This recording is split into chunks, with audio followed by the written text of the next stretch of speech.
The following is a special presentation of Tony Curry Radio. From hot dogs to cool kitties, this is Darkside of the Pooch. Ladies and gentlemen, welcome back to Darkside of the Pooch. You can hear all that background noise. What the hell you got going over there at the Rossbridge Animal Hospital, dude? Can you tell I'll them tell to you. keep it down a little bit? Do you want to see? Maybe. Yeah. I don't know. Can we appreciate this? I don't know if you'll be able to. You see that middle screen? Louise, I mean, You see the command desk, center that's there? the front desk there. Yeah, I see that. This is high tech stuff here at the Rossbridge Animal. I'm glad you showed that because you basically got a camera on every room in the joint. You could see it look like someone was about ready to walk a little Poochie, and then of course you got the people in the front. Then how many rooms do you have to look after animals? 3 or 4 rooms? We have 3 exam rooms, Three and then we exam have a treatment room where we Treatment do room. procedures and stuff. Yeah. And then we have our kennel. But yeah, mainly I've got cameras in areas where I just kind of need to know if pets are okay and if clients are okay. Yeah. I don't have them in exam rooms because I generally know what's going on in there. Mhm. I don't have them in like common rooms. You know, I don't have one in the break room, Yeah. or anything like that. But it makes it very efficient. Like if I can look up at the screen and look into the treatment room and see that the appointment that the nurses are working on for me is almost ready for me to ready for my part, Uh-huh. then it helps make what I do more efficient. If I'm in here on the phone, or if I'm looking over blood work or returning emails, or Now, do you really run? even doing Are management most stuff. veterinarians? You run your veterinarian office, Rossbridge Animal Hospital. By the way, Dark Side of the Pooch brought to you by Sasquatch Toys and Comics down there, Citation Lane in Homewood, and also Ed's Pet World. They've been in business for 50 years, do fantastic work, exotic pets. And if you need any comics, 60s, 70s, 80s, things still in the box, go to Sasquatch. That toy store, by the way, is killing it. They bring you Dark Side of the Pooch. He's Dr. Rab Stewart. Rossbridge Animal Hospital. Sorry, we didn't give you pleasantries when we began the show because we've been doing this show for a long period of time. Do you run your place kind of like a real doctor's office? Because when I go to a doctor's office, I don't normally have to wait, which is nice. You do have a small little waiting room there, but I never had to wait more than 2 or 3 minutes. And then I go in, and a nurse comes in, and she says, "What's going on today? How are things?" And then you walk in later, like, "Ta-da! Here I am," which I think a lot of doctors do on purpose. I think they do that on purpose because they Yeah. get to make the grand entrance into the room. Mm-hmm. And then you come in and go, "The good guy's here. I'm here to save the day. What's going on?" Is that how most veterinarian offices carry their business on? I think for the most part, Yeah. I think that it as best I can say, it just kind of helps give people things to do, Yeah, helps define the roles. Everyone wants to feel like they have a job, sure. and like everyone from the front all the way to the back. And the jobs are important, because believe it or not, you can ask a person the same question multiple times and you will get different answers. So sometimes the Yeah. nurse will go in and get the history, and then I'll go in and ask a very similar question and I'll get a different answer. So the truth is somewhere in between, and the history is very Why do you important. think that is?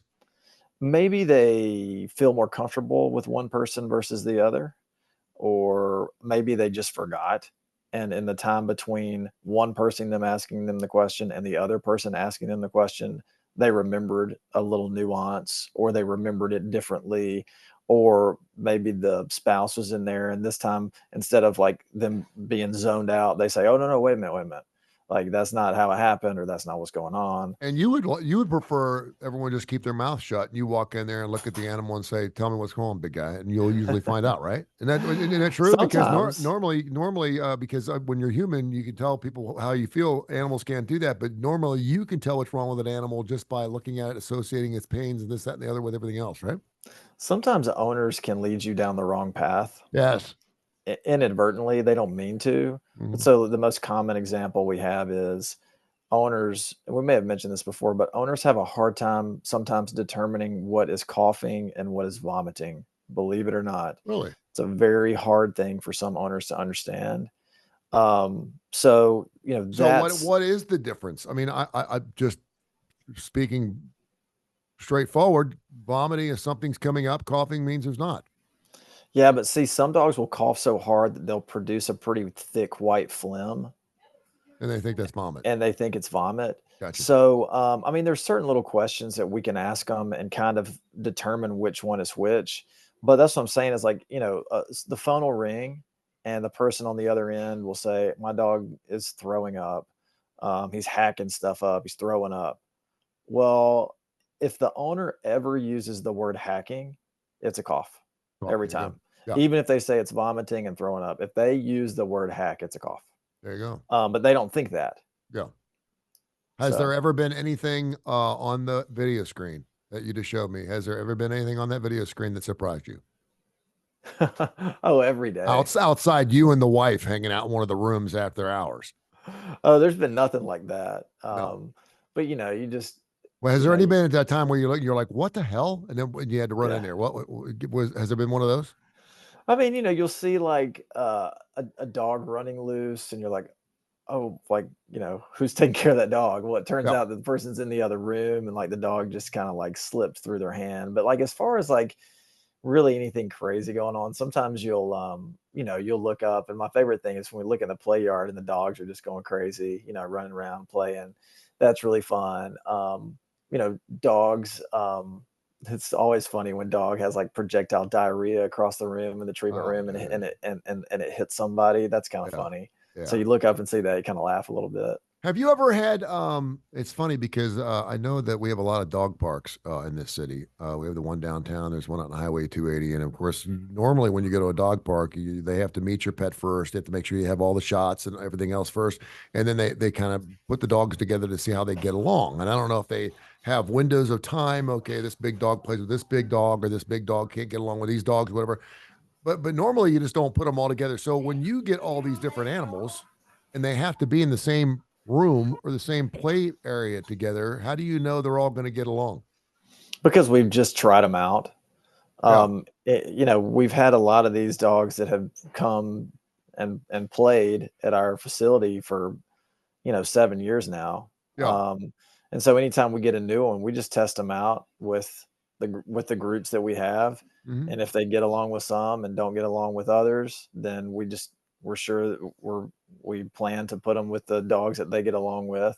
And sometimes they don't get along with anybody at all, and we have to tell the owners that, hey, we're happy to let them hang out with us during the day if you want them to have a little bit of stimulation while you're at work. But as far as getting out and playing a bunch, it's just not in the cards for this dog.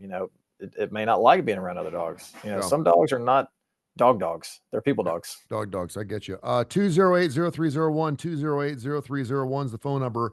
Ross Bridge Animal Hospital. Check it out right there, Ross Bridge, at Ross Bridge Vet, of course, wherever you find them on social media and, of course, online as well. He's Dr. Rab Stewart. Just stop by their wonderful office. And, of course, it's hard to believe we're about 100 days away from Christmas. So we got holidays coming up, and you guys are always slamming whenever people want to put board up. So if you're thinking to yourself, a lot of people are going to be boarding up the same time you are, you're probably right. Call them, get it done as soon as possible. Anything else remotely strange or weird going on? We kind of double dipped a couple of weeks ago, so we didn't do a show last week, which was kind of nice because I was slammed, I was booked, and I know you were too. But anything happened over the last couple of weeks that you need to share with me? Well, sometimes we get kind of um, not super strange, but kind of uncommon cases, and we've kind of finished one up. So we may have talked about it before, but I don't think we've done it lately. If we have, it's a disease called Addison's disease. That's a disease where My dog was actually checked for Addison's disease. yes, Frisco dog was, right? Yeah. yes, he Mhm. was. Yeah. And so Addison's disease is a failure of the body to produce a normal amount of steroid. And in talking with this client whose dog we have now diagnosed with Addison's disease, um, I did not realize people also get this, and she let me in on the fact that JFK had Addison's disease. Now, I Oh, have not fact checked her on this, but I've just rolled with it that JFK had Addison's disease. So the adrenal gland is responsible, and it doesn't produce the proper amount of steroid. mhm. There's two different types. There's a type where they are just deficient in one steroid type, a glucocorticoid, Yeah. and then there's another one where they're deficient in both mineralocorticoid and glucocorticoids, and that's very high-tech doctor stuff, mumbo jumbo, but basically it just has to do with the level that the adrenal gland is affected. And the symptoms are very kind of vague and nondescript, but it can be fatal depending on how severe they have it. They can, their blood sugar can get super low. They can have seizures. They can die from this if it goes undiagnosed and untreated.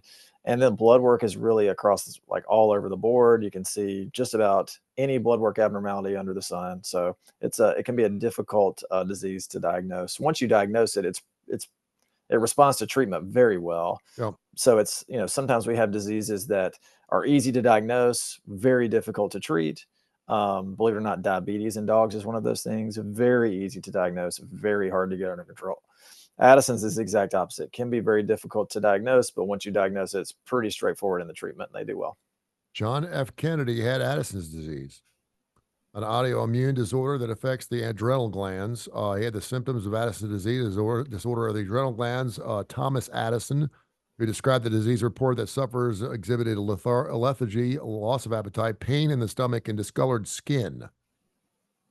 Says Kennedy had shown these signs. So he did have Addison's disease. Yeah, every time I see Kennedy, he's very gray. So I guess he lost his color. You know what? I always thought it was the film, but yeah, Really? you come to see. Yeah, it's just, and his clothes, like everything was, yeah, you're right. everything was black and white. I guess it affects their wardrobe too. It's strange.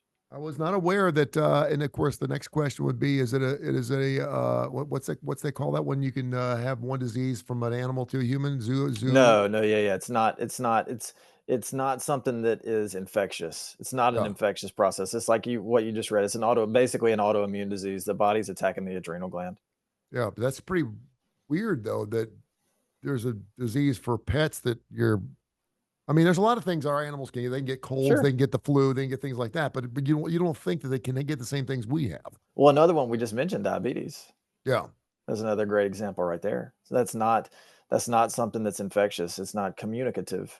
Yeah. It's just, a part of the animal kingdom, which we are a part of. What do they call that? Zoonodic. Very zoonotic. good. Zoonotic. Some people pronounce it zoonotic. But the really smart people pronounce it zoonotic, but for dummies like me, it's zoonotic. There you go. Info at TonyCurryRadio.net. Info at TonyCurryRadio.net. By the way, thanks to the thousands of folks who come into our little store and check out our podcast. This is a show that I love doing. I've known Dr. Rab for years, and we're buddies, and so it makes the show a lot of fun to do. We've got a bunch of new shows, including 3 new shows we started last week that are just doing really, really well. And so we've got a lot of brand new. So if you're new to the show, welcome to Darkside the Pooch. You can hear it at least 5 days a week here on the Tony Curry Radio Network, or wherever you get your favorite podcasts. We're available on every major industry. Marcy in Birmingham wants to know what's the difference between dogs killing things and cat killing things. She said when cats kill things, they eat them.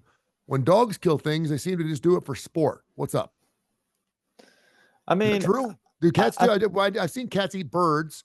Cats eat mice, but maybe it's because. But I mean, do cats normally eat what they kill, or they play with it first? I would say that they both kill to eat, but they also both kill for sport to play with. Cats will play with something until they just inadvertently kill it. Yeah. In a lot of situations, I think that's the case. And I don't contrary to what a lot of people think, I think that I feel like dogs are a little more aggressive, and I think they go for the kill a lot more often than cats do. I really think that cats are being curious and exploring things and playing with things. Obviously, there are times where the cat is trying to kill something, okay? Yeah. And maybe it starts out playing with something and then it wants to kill it. But I feel like dogs are, by design, more aggressive than cats, especially unprovoked. Yeah, I guess so. My dog went after a cat yesterday that was in our neighbor's yard and made a beeline for the cat, and the cat wasn't moving. And it put its back up, and my dog was like, whoa, and backed off and ran the other way. And I was like, and I knew if that cat ran, my dog was going to run it down because he's run down every other cat. Now, when my dog, and I'm sure my dog's gotten a cat or two, whenever my dog has gotten a guinea pig, a gerbil, we had one, we could not find our gerbil one night. We could not find it in the house, and I was like, "We'll find it tonight." Sure enough, at 2 o'clock in the morning, I hear this ruckus in the other room, and I go out there, and there it is, dead in the middle of the floor because my dog got a hold of it. It just finally decided to come out from under the couch or whatever. But They got hungry. yeah, well, but the dog didn't do anything. It just killed it and left it Oh, lay that's what I'm there. saying. Yeah, the Yeah, hamster got hungry. He started looking for food or gerbil but or if my whatever. dog is in the middle of the woods and runs into like a deer bone or something, more than likely he'll start chewing on it. So what would be the difference between him chewing on a deer bone and chewing on the bone of my guinea pig or my gerbil? Maybe because it's got fur on it or something. They just like, Yeah, or it's moving around. yeah. Man, it's kind of weird.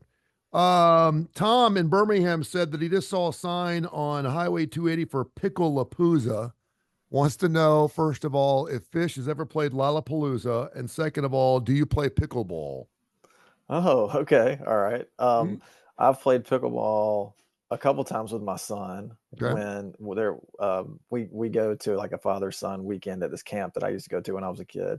So we played pickleball there. It's pretty fun. Yeah, Um, I'm just next time we do it, I'm sure I'm going to tear a hamstring or something. no doubt. Fish has never played Lollapalooza that I know of. But I will tell you a little fish nugget. I think it was would have been in 92, 93, or 94. But I think that 94 might have been a little bit too late. I think 92 or 93, they played the Fuji Rock Fest in Japan. Wow. And so those are pretty noteworthy shows that you can look up. Nirvana was also there. Wow. And so that's why I think 94 might be a little too late because I feel like maybe Cobain died in 93, but I could be wrong. And they played opposite Nirvana. So it was either opposite or right after. So Trey's got a really good story about being at Fuji Rock. I think Fish has played Bonnaroo once. And Trey, his band has played Bonnaroo several times, and Trey's played a few other festivals with his kind of side band Tab. But no, never Lollapalooza. I have been to Lollapalooza, which is awesome. There was something this past week called Bourbon and Beyond. Did you hear about that? Was up in Louisville, Kentucky? That's in Louisville, Yeah. and I Sting was mean, there. yeah, it always has a really good lineup. It was huge. I mean, Yeah. and the thing is growing up, you kids are so spoiled because growing up, we had Woodstock. We had Altamont, yeah, you had yeah, Altamont, right? yeah, Altamont, yeah, we had city stages. I mean, which is I still can't believe is gone because I mean, it seemed like we were ahead of the times there, right? But we didn't Yeah. have these 2 and 3 day things, and now there's got to be something going on almost every weekend of the year if you're willing to travel, whether it be Red Rocks or Bonnaroo or I mentioned last time I went camping, my kid just put his finger down and he put it on Manchester, Tennessee, and I was like, Manchester, Tennessee. We went to Manchester, and that's where Lollapalooza was playing. I was like, what in the hell is Lollapalooza playing in Manchester, Tennessee? Yeah, Well, Bonnaroo's there every year, or maybe it was and Bonnaroo. Yeah, yeah. maybe. So, yeah, Bonnaroo is great. When Bonnaroo started, it was a very like jam friendly kind of thing. Here, look, check this out. I can't believe we got on the subject, but here you go. You can't believe it, Bonnaroo, really. first Bonnaroo. See Wow, that? look at that. That is Look at this. awesome. Look Can at you see that. the price on the first Bonnaroo? $100, yeah, for the wow, that was $100. $22. That was 22 years ago. Wow, that's a lot. $100 to see, like, I mean, That was the whole weekend, right? it was the whole weekend. $100. I can't go see Fish for $100 for one night now. I can't go see one band one night for $100. Yeah, but that was 22 years ago. That was expensive back then. Yeah, I realize. I remember, was it not Bag of tickets. when did the Hell Freezes Over? Was that 1998? That was late 90s. And they came to Birmingham. Was the first $100 show that we'd ever had in Birmingham, and everyone thought there's no way anyone's going to buy that ticket for the Eagles, and it was well worth every dime. But I remember paying $98 to see the Eagles. I thought this is crazy.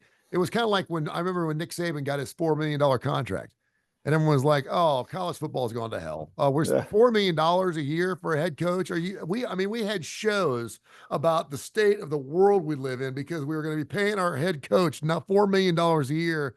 And there were sick and hungry people in Ethiopia. Yet Nick Saban was making $4 million. And I was like, and golly, 5-10 years later, we're paying him $10-15 million a piece.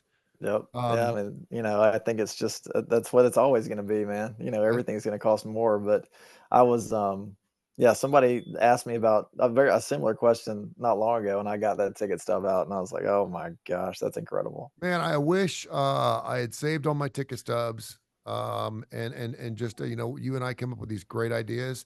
There should be a business where they do official ticket stubs. Yeah. Because there's a lot of places that don't do ticket stubs, like football games now, you don't have ticket Hmm. stubs.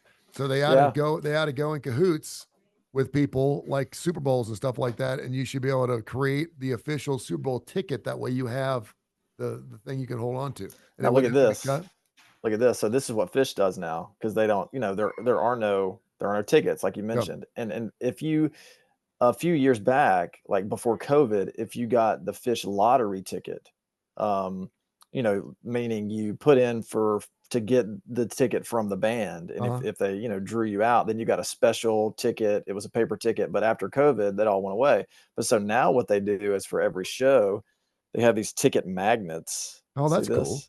Oh, that's So awesome. yeah, I had a bunch of them in my file cabinet here. So when I go to shows, they've monetized it now. So I'll grab a ticket magnet for the show. Oh, nice. That's an excellent idea. Great idea by them. Pretty doggone smart. All right, anything else going on there at the Big Biz, man? No, no, we're just blessed to be here and take care of everybody. So come on down and be one of the people that blesses us. There you go. Tell people how they can find you. You can call us at 208-0301. You can email us, rossbridgeanimalhospital@gmail.com, or you can message us on the Facebook. And the show is brought to you by Sasquatch Toys and Comics. Big time place. They opened up I can't believe it's been almost a year. They opened up in October last year. Isn't that hard to believe? Yeah. But Seth and those guys have done a fantastic job. Comic books with 60s, 70s, 80s, 90s. They got watches. They got Star Wars stuff, whatever you want to say. And Legos, it's still in the boxes. Check that out. And of course, also Ed's Pet World, which is now open Wednesday through Sunday. And they're doing wonderful works too. They got exotic pets of every nature and kind. So check out Ed's Pet World. They do wonderful work. They've been open for 50 years. All right, my buddy, I'm going to let you fly. Have yourself a wonderful week. And thanks again for everything. Look forward to seeing you next week. See you guys.